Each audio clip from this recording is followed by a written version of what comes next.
యెహోవా సంవత్సరములు జరుగుచుండగా నీ కార్యము నూతన పరచుము. సంవత్సరములు జరుగుచుండగా దానిని తెలియజేయము.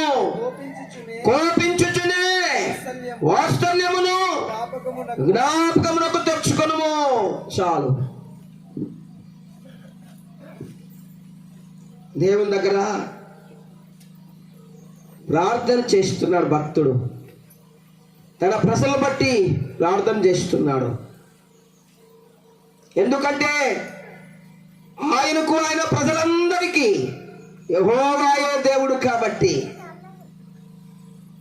ఆ ప్రవక్తగా ఆ ప్రజల్లో, ఆ హృదయాలలో, ఆ మనుషులలో, వారి ఆలోచనలో ఏమి ఉందో తెలుసుకున్న ప్రవక్త, గుర్తించిన ప్రవక్త. దానిని బట్టి ఏమి చేయాలి, ఏ పరిష్కారం చేయాలి, ఏ విధంగా దేవుణ్ణి వైపు వారందరినీ త్రిప్పాలి, ఈ ఆలోచన చేత, ఈ మనసు చేత ఆ ప్రవక్త నిండి ఉన్నాడు. అందువలన దేవునికి ప్రార్థన చేస్తున్నాడు. యెహోవా, నిన్ను గూర్చిన వార్త విని నేను భయపడుచున్నాను. దేవుడు ఏమై ఉన్నాడు, దేవుడు ఏమి చేశాడు, దేవుడు ఏమి చేయబోతూ ఉన్నాడు, ఆ వివరాలన్నీ కూడా ఇదిగో ఈ పరిశుద్ధ గ్రంథంలో మనకి ఇవ్వబడి ఉన్నాయి. ఈ మాటలన్నిటిని బట్టి ఆ ప్రవక్త అంటున్నాడు, నేను భయపడుచున్నాను అంటున్నాడు. ఎందుకు భయం? కొన్ని విషయాలు మనము జ్ఞాపకానికి తెచ్చుకుందాం. జెఫన్యా గ్రంథంలో ఒక మాట మనకు జ్ఞాపకం చేయబడుతుంది. చూడండి, జెఫన్యా గ్రంథం 2వ అధ్యాయము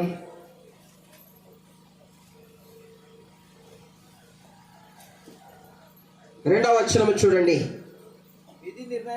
విధి నిర్ణయము కాకమునుపే యెహోవా కోపాగ్ని మీ మీదికి రాకమునుపే మిమ్మును శిక్షించుటకై యెహోవా ఉగ్రత దినము రాకమునుపే కూడిరండి. దేవుని గూర్చిన వార్త. ఆయన మొదటిగా వచ్చాడు, ప్రేమతో వచ్చాడు. మొదటిగా వచ్చినప్పుడు ఆయన క్షమించాడు. ఆయన ఇంతవరకు మనము ఏ విధంగా, ఏ ఆలోచన గుండా, ఏ బ్రతుకులో ఉన్నప్పటికీ తన కృపను మన మీద కుమ్మరిస్తూ ఉన్నాడు. అనగా మన అవిధేయతను బట్టి, మన అతిక్రమను బట్టి, మన పాపాన్ని బట్టి క్షమిస్తూనే తన కృప అనుగ్రహిస్తూనే ఉన్నాడు. అయినను ఆనాడు ఇశ్రాయేలు ప్రజలతో నిజముగా జెఫన్యా దేవుడు దర్శనమిచ్చిన మాట, దేవుని ప్రజలైన నీకు, నాకు, మనందరికీ నంబర్ 1 ఏముంది? విధి నిర్ణయం ఉంది. రెండవది ఏముంది? ఆయన కోపాగ్ని ఉంది. మూడవది ఏముంది? ఆయన శిక్ష ఉంది. విధి నిర్ణయము.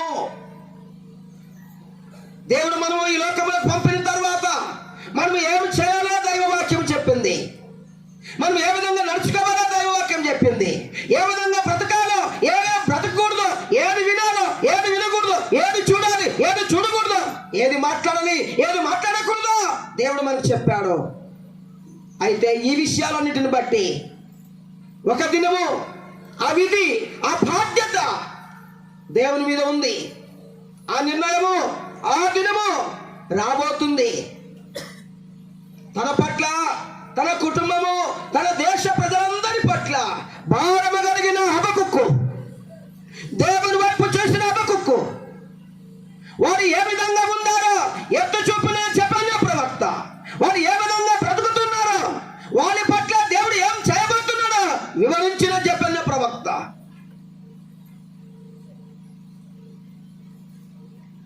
విధి నిర్ణయం వచ్చినప్పుడు దేవుని కోపము మన మీద శిక్షగా మారుతుంది. ఆ శిక్ష నుంచి విడిపించుటకు ఈ లోకంలో ఎవరో రారు. ఏ స్నేహితుడు రారు, ఏ బంధువులు రారు, ఏ డబ్బున్నవారు రారు, ఎవరో రారు. ఆయన మొదటిగా వచ్చాడు. పాపముతో, శాపముతో, దోషముతో ఉన్న నిన్ను, నన్ను, మనందరి కోసము ప్రాణం పెట్టాడు, రక్తమును కార్చాడు. ఆ రక్తము ద్వారా కడిగి విమోచింపజేసి శుద్ధునిగా చేశాడు.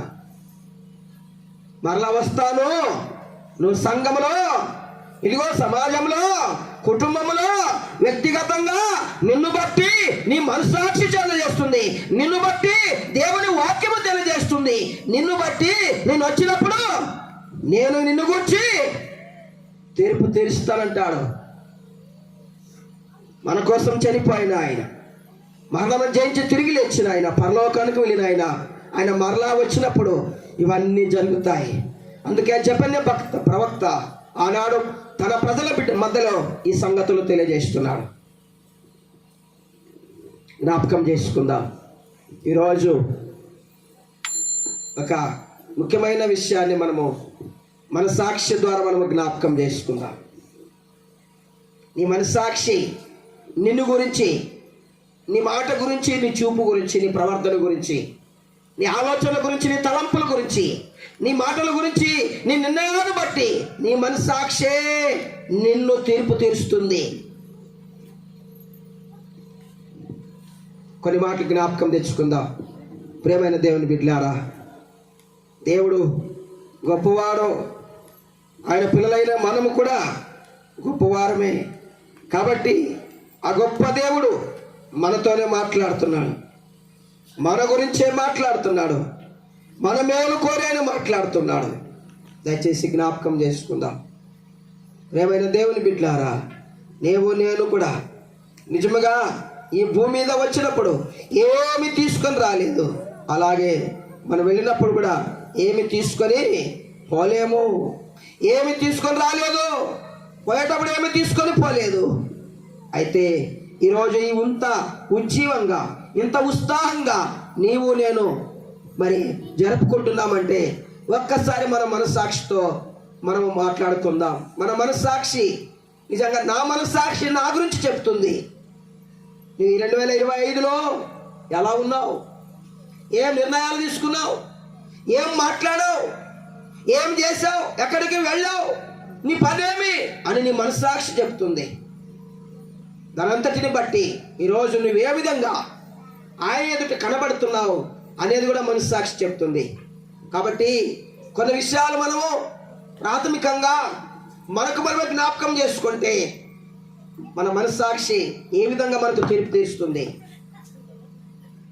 మత్తయి సువార్తలో వాక్యం రాయబడింది 5వ అధ్యాయం 8వ వచనంలో చూడండి.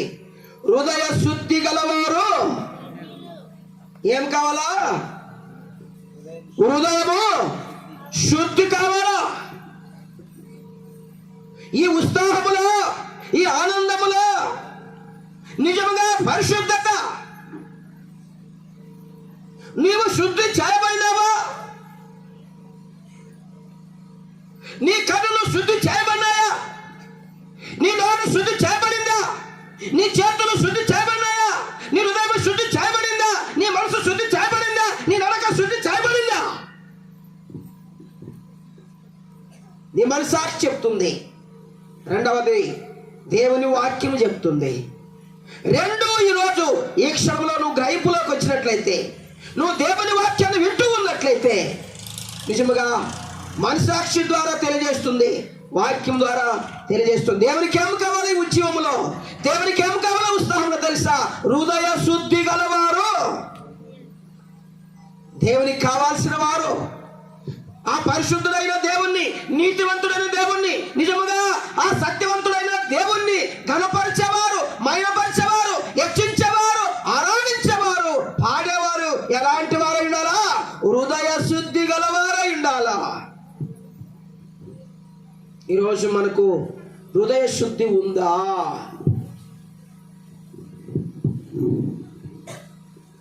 ఇంతవరకు కానీ, గతించిన రాత్రి కానీ నీవు నేను హృదయ శుద్ధి కలిగి ఆ గొప్ప దేవుని గురించి పాటలు పాడామా?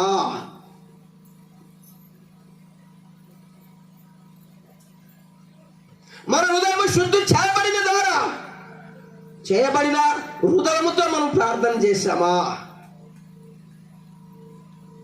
శుద్ధి చేయబడిన మనసుతో నువ్వు వాక్యమును బోధించావా?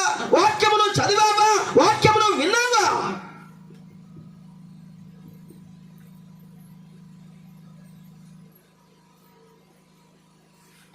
ఏం కావాలి దేవునికి? హృదయ శుద్ధి కావాలి.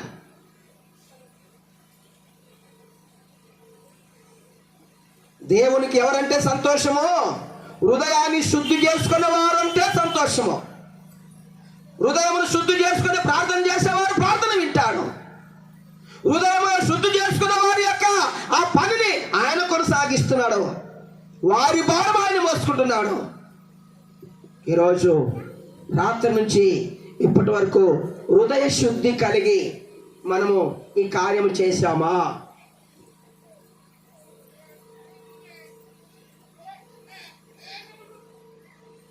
ఎందుకంటే కనబడిన చేతులు లేకపోయినా బ్రతకొచ్చు, కళ్ళు లేకపోయినా బ్రతకొచ్చు, కాళ్ళు లేకపోయినా బ్రతకొచ్చు, చెవులు లేకపోయినా, నోరు లేకపోయినా బ్రతకొచ్చు. హృదయం లేకపోతే ఎవరు బ్రతకడమో సాధ్యం కాదు. అందుకే ఈ నూతన ఉజ్జీవ దినములో దేవుడు నీవు పాడే పాటల విషయంలో, నీ ఉంటున్నటువంటి నీవు కూర్చున్న ఈ స్థలం విషయంలో, నీవు జీవిస్తున్న నీ కుటుంబ విషయంలో, మొత్తాలుగా నువ్వు మాట్లాడుతున్న ప్రతి అంశం విషయంలో కానీ, చేసే పని విషయంలో కానీ నీ మనస్సాక్షి నీకు తెలియజేస్తుంది. నువ్వు హృదయ శుద్ధి కలిగి వచ్చావా? హృదయ శుద్ధి కలిగి పరిచయం చేస్తున్నావా? హృదయ శుద్ధి కలిగి దేవునికి నిజముగా పరిచారం చేస్తూ ఉన్నావా? హృదయ శుద్ధి కలిగి దేవుని దగ్గర నువ్వు ఉన్నావా? దేవునికి కావాల్సింది హృదయ శుద్ధి. ఈరోజు ఎంత ఆర్భాటము, ఎంత ఆరాటము, ఈ ఆచారం అంతా కూడా ఎక్కడి నుండి వచ్చిందో తెలుసా? దేవుని వాక్యంలో నుంచి మనకు జ్ఞాపకం చేయబడింది. లూకాసు వార్తలో చెప్పబడుతుంది. 2వ అధ్యాయంలో జ్ఞాపకం చేయబడుతుంది.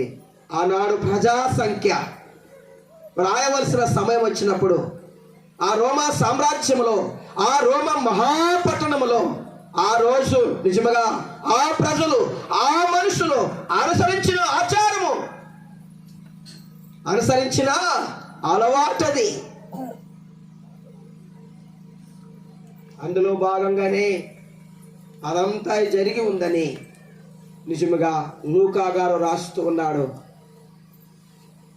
అపోస్తలుడైన లూకా గారు రాస్తూ ఉన్నాడు. దేవుని పని కోసము, దేవుని పరిశుద్ధి కోసము పిలువబడిన, ఎంచబడిన నమ్మకమైన వాడు రాస్తూ ఉన్నాడు. దేవుని కోసం పరిచయం చేస్తే సరిపోదు, పట్లు భరిస్తే సరిపోదు, డబ్బులు ఖర్చు పెడితే సరిపోదు, భోజనాలు తయారు చేస్తే సరిపోదు. అందరికి కనబడాలని, మనుషులు కనబడాలని, లోకానికి కనబడాలని చేస్తే సరిపోదు. ఎవరికి కనబడాలి? మనము. మనం స్వస్థపరిచేది ఎవరు? మనం బాగు చేసేది ఎవరు? మన పాపమును, మన శాపము నుంచి విడిపించింది ఎవరు? ఆయనకి ఎవరు కావాలి? మనకి ఎవరు కావాలి? ఆయన కావాలి. ఆయన చూడాలి. బంధువులు కాదు, వచ్చిన బంధువులు కాదు చూసేది. అన్నదమ్ములు కాదు, లోకము కాదు, దేవుడు చూడాలా చేసే కార్యము. దేవుడు మన యందు సంతోషించాలా, దేవుడు మన యందు ఆనందించాలా. నా పిల్లలు నన్ను బట్టి వారు ఎంత విధేయతతో ఆరాధిస్తూ ఉన్నారని. హృదయ శుద్ధి కలిగినటువంటి కొంతమంది భక్తి గలవారు, హృదయ శుద్ధి పొందుకున్నవారు ఆ దేవునికి ఘనమైన కార్యము చేశారు. అందులో మనం జ్ఞాపకం చేసుకుంటే మార్కు సువార్తలో మరియా చేసింది 150 దేనారములు గల ఆ విలువైన అత్తరు బుడ్డి ఏం చేసింది? యేసు పాదముల మీద పోసి తన తల వెంట్రుకలతో తుడిచింది, కడిగింది. విలువైన అత్తరు యేసు ప్రభు పాదాల మీద పోసింది. ఎంత శుద్ధి ఉంటే, ఎంత విశ్వాసం ఉంటే, ఎంత నమ్మకం ఉంటే దేవుని మీద, అంత సంతోషాన్ని యేసు ప్రభు ఎదుట బయలుపరిచింది ఆ స్త్రీ. హృదయ శుద్ధి కలిగినటువంటి యోబు కుమారులు ఉన్నది ఉన్నట్లుగానే, కుమార్తెలో ఉన్నది ఉన్నట్లుగానే, గొర్రెలో, ఒంటెలో, పశువులో నిజముగా తన శరీరానికి రోగము అన్ని కూడా ఒకేసారి ఆయన మీద వచ్చాయి. హృదయ శుద్ధి కలిగినటువంటి యోబు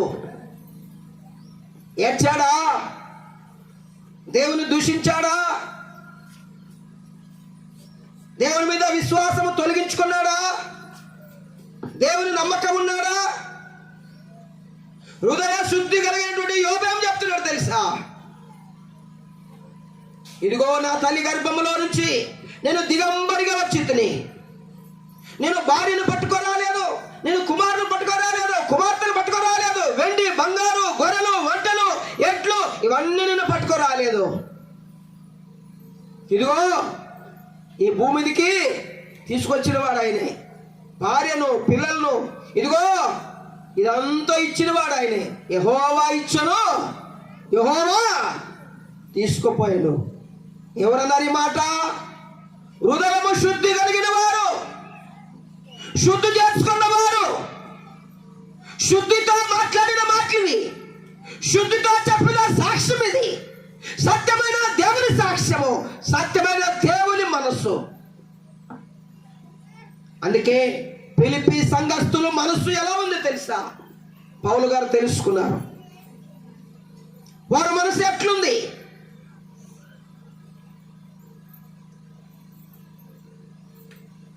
వాళ్ళ దగ్గర ఏం చెప్పాడు ఆయన? క్రీస్తు యేసు కలిగిన మనసు మీరు కలిగి ఉండండి. ఏ మనసు కలిగి ఉండాలా?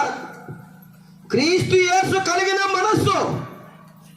ఓ ఫిలిప్పీ సంఘమా, ఓ పురుషులారా, ఓ స్త్రీలారా, ఓ యవనస్తులారా, ఏ మనసు కలిగి ఉండాలి? పట్లు కట్టడానికి పరిగెత్తుకొని వస్తే లాభం లేదు, ప్రయాసపడితే లాభం లేదు. దేవుని వాక్యము ద్వారా గ్రహింపులోకి వచ్చినప్పుడు, నీ హృదయము శుద్ధి చేయబడినప్పుడు నువ్వు చేసే పని అంతటికీ ఆశీర్వాదం ఉంది. శుద్ధి లేకుండా ఏ పని చేసినా, నువ్వు శుద్ధి లేకుండా ఏది చేసినా అది దయచేసి లోకానికి మనుషులకు కనబడుతుంది, కానీ దేవునికి కనబడదు. అందుకే హబకుకు ప్రవక్త ఏం ప్రార్థన చేశాడు? సంవత్సరాలు గతించిపోతున్నాయి, నెలలు గతించిపోతున్నాయి, వారాలు గతించిపోతున్నాయి, మాలో నూతన కార్యము జరిగించు. ఏ కార్యము కావాలా దేవునికి? ఓ దేవా, మాలో నూతన కార్యము, నూతన దినములో నూతన మాట, నూతన మనస్సు, అది నీ మనస్సుతో కలిగిన మనస్సు.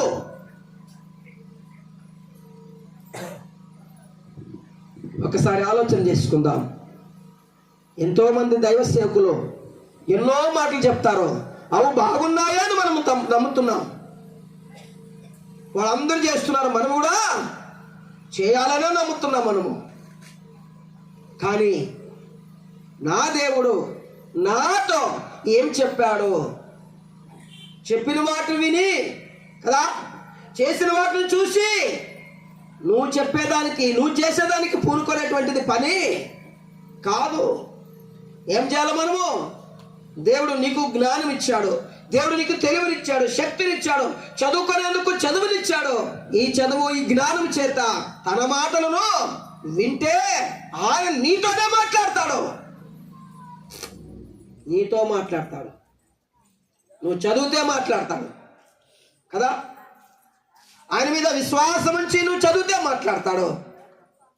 అందరికీ ఒకే రకంగా మాట్లాడైనా, ఎవరు ఏ స్థితిలో ఉన్నారో, ఎవరు ఎలాంటి విశ్వాసంతో చదువుతున్నారో, లేదా ఏ విధంగా వారు బోధిస్తున్నారో, లేదా ఏ విధంగా వారు వింటున్నారో ఆ స్థాయిని బట్టి, ఆ పరిస్థితిని బట్టి, ఆ విశ్వాసాన్ని బట్టి వారితో మాట్లాడతాడు దేవుడు.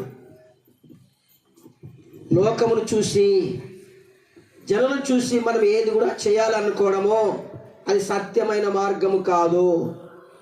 ఈ విషయాన్ని ఆనాడు ఫిలిప్పీ సంఘములో పౌలు గుర్తించాడు అపోస్తలుడుగా.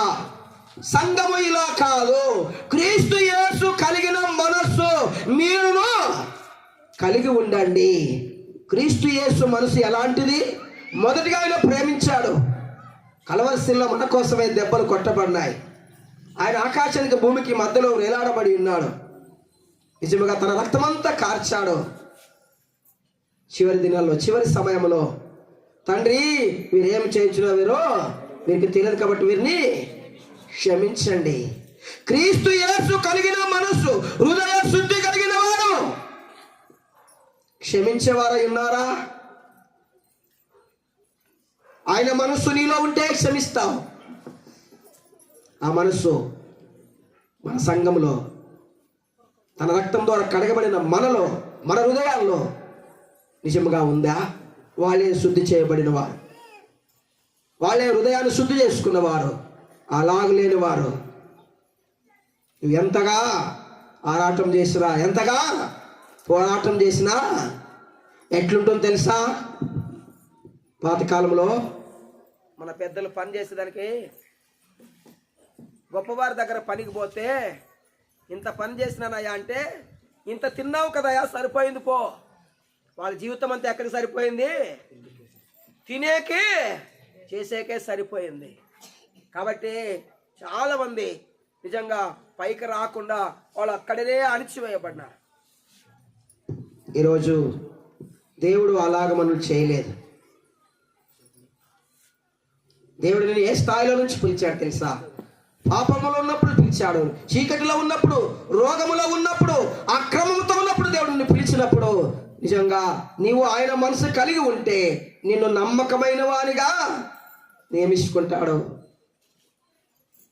ఆయన పనికి వాడుకుంటాడు. పిలువబడిన వారు, రెండవది ఏర్పరచబడిన వారు, మూడవది నమ్మకమైన వారు, ఆయన పని కొరకు ప్రతిష్ఠిత చేయబడిన వారు. ఇన్ని ప్రమోషన్లు దేవుడిచ్చాడు. నీవు ఏ ప్రమోషన్లను? పిలువబడినటువంటి సమయం మొదలుకొని ఈ రోజు వరకు పిలువబడదంలోనే ఉన్నావా? ఏర్పరచబడిన గుంపులో అవసరం లేదా? హృదయ శుద్ధి గలవారు ఏర్పరచబడిన దానిలోకి వస్తారు. హృదయ శుద్ధి కలిగిన వారు నమ్మకమైన వారిలోకి వస్తారు. నిజంగా హృదయ శుద్ధి గలవారు తన పని కోసము నిజంగా దేవుడు తన పాత్రగా వాడుకునేటువంటి అనుభవంలోకి వస్తారు. హబక్కూకు ఎందుకు చేశాడు ప్రార్థన తెలుసా? సంవత్సరాలు మారుతున్నాయి, నెలలు మారుతున్నాయి, మాసాలు మారుతున్నాయి, ఋతువులు మారుతున్నాయి, కానీ ఇదిగో ఈ ప్రజల యొక్క హృదయాలలో, మనస్సుల్లో ఉన్నటువంటి ఆలోచన విధానాలు మారడమో లేదు. ఇప్పటికీ వాక్యానుసారంగా మనం ఏది చేయము, వాక్యానుసారంగా మాట్లాడము, వాక్యానుసారంగా ఏది కూడా మనం జరిగించము. దేని ప్రకారం చేస్తున్నావు? నీ హృదయంలో ఏముంది? నీ హృదయం శుద్ధి చేయబడితే వాక్యం మీద ఆశ ఉంటుంది. నీ హృదయం శుద్ధి చేయకపోతే వాక్యం విడిచిపెట్టి లోకంలో ఎవరో చెప్పారు, మా తాత చెప్పిండే, మా పెద్ద చెప్పిండే, మా మేనమామ చెప్పిండే, ఇదిగో పక్కింటా అని చెప్పిండే, ఇట్లే చేయాలా, ఇట్లే ఇట్లే ఇట్లే ఇట్లే కదా. అలాంటప్పుడు దేవుడు నీలో ఉన్నాడా? 2025 సంవత్సరం వెళ్ళిపోతుంది. ఇంకొక వారం 26 వస్తుంది, డిసెంబర్ పోతుంది, జనవరి వస్తుంది, ఈరోజు గురువారం పోతుంది, రేపు శుక్రవారం వస్తుంది కదా. మరి అన్నీ పోతున్నాయి. నీవు నేను మనము ఎలా ఉన్నాం? క్రిస్మస్ రాండి, క్రిస్మస్ రాండి. ఎట్లా రావాలా? ఎట్లా పాడాలా? ఎట్లా కృతజ్ఞతలు చెల్లించాలా? ఏ విధంగా నువ్వు దేవునికి సమర్పించుకోవాలా? ఏ విధంగా నువ్వు మాట వినాలా? ఇదంతా ఆలోచనకు రాదు. రాండి, రండి, దూరండి, తినండి. ఏముంది? రండి, దూరండి, తినండి. ఎందుకు దూరావు సంఘంలోకి? ఎందుకు దేవుని చేత పిలువబడినావు? నువ్వు ఎందుకు పిలువబడ్డావు? నీ హృదయం శుద్ధి చేయబడి కాదా? నీ హృదయం దేవుని వైపు త్రిప్పడానికి కాదా? నీ హృదయంలో దేవుని మాటలు ఉండడానికి కాదా? దేవుని చిత్తాన్ని నెరవేర్చడానికి కాదా? దేవుని మాట వినడానికి కాదా? దీనికోసము ఆహారము కానీ వస్త్రాలు కానీ ఈ అంగు ఆర్పాటలు ఏవి మన వెనుక వచ్చేవి కాదు. వాక్యము చేత ఎవరైతే శుద్ధి చేయబడతారో వాడు ధన్యులు, వాడు పరలోకానికి అర్హులు, వాడు నిత్య జీవానికి అర్హులు, వాడు పరిశుద్ధిని ఆరాధించడానికి అర్హులు, వారు సత్యమనే వెలుగులో నడిచేందుకు అర్హులు. వారు ఎంతకాలం బతుకుతాం? ఎంతకాలం ఉంటాం మనము? దేవుడు చెప్పాడు భక్తుల ద్వారా నరుల ఆయుష్ 70-80 సంవత్సరాలు అంతే. తర్వాత మన జీవితం ఏమవుతుంది? ముగుస్తుంది. కానీ ఆ ముగింపు ఏ స్థితిలో ముగిస్తామో మనకు తెలియదు. హృదయం శుద్ధి చేయబడి ముగిస్తావా? హృదయం శుద్ధి లేకుండా వాసన పట్టుకునే మనం ముగిస్తామో తెలియదు. శుద్ధి చేసుకున్న వారికి పరలోకము, శుద్ధి చేసుకున్న వారికి నిత్య జీవము, శుద్ధి చేసుకున్న వారికి దేవుడు, శుద్ధి చేసుకున్న వారికి తండ్రి, శుద్ధి చేసుకున్న వారికి కాపరిగా ఉంటాడు. ఆయన అధికారిగా ఉంటాడు, రాజుగా ఉంటాడు, ప్రభువుగా ఉంటాడు. శుద్ధి లేకుండా వారికి ఉండేవారికి ఏ విధంగా ఉండడానికి అవకాశం లేదు. మనం ఇక్కడ కూర్చున్నాం. ఈ కూర్చున్న మధ్యలో ఎక్కడైనా ఒక చోట చెడు వాసన వచ్చిందంటే కూర్చుంటామా? కూర్చోము. నీ హృదయం శుద్ధి లేకుండా ఉంటే దేవుడు నీ హృదయంలో ఇంట్లో ఎలా కూర్చుంటాడో, ఎలా నివాసం చేస్తాడో, ఎలా నీకు మేలు చేస్తాడో, ఎలా నీకు తోడుగా ఉంటాడో, ఎలా నీకు అండగా ఉంటాడో, ఈ విషయాలన్నీ గ్రహింపు చేసుకున్న దేవుడు నీకు జ్ఞానం ఇవ్వలేదా? తల్లి గర్భంలో కొడుకును పట్టుకొని వచ్చినావా నువ్వు? స్త్రీలు కానీ పురుషులు కానీ ఎవరిని పట్టుకొని వచ్చినామో? భార్యను పట్టుకొచ్చినావా? భర్తను పట్టుకొచ్చినావా? పిల్లలు పట్టుకొచ్చినావా? మంచిన భర్త, మంచి భార్య, మంచి కొడుకులు కదా, మంచోళ్ళు పెట్టుకొచ్చినావా? తల్లి గర్భంలో ఒంటరిగా రాలేదా? దిగంబరిగా రాలేదా? రక్తంతో రాలేదా? వాసనతో రాలేదా? నువ్వు ఇవన్నీ పట్టుకొచ్చినావా?